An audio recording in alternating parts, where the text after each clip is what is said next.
Vulpine. Like a fox. He showed his vulpine grin.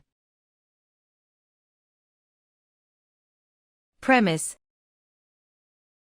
A statement, or an idea that forms the basis for a reasonable line of argument. The argument rests on a false premise. Demise. The end, or failure of an institution, an idea, a company, etc. He praised the Union's aims, but predicted its early demise.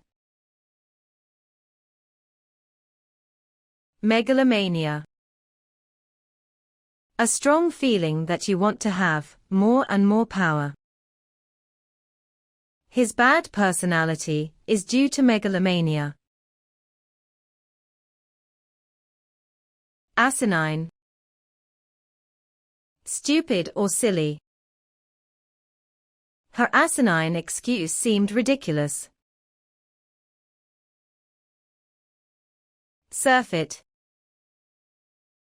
An amount that is too large. Indigestion can be brought on by a surfeit of fatty food. Reputable. Having a good reputation. The car salesman was a reputable dealer. Oblique. Not expressed, or done in a direct way. She made an oblique reference to her ex-boyfriend. Jeopardize. To risk harming, or destroying something, or somebody. He would never do anything to jeopardize his career. Impudence. Rude behavior. I've had enough of your impudence.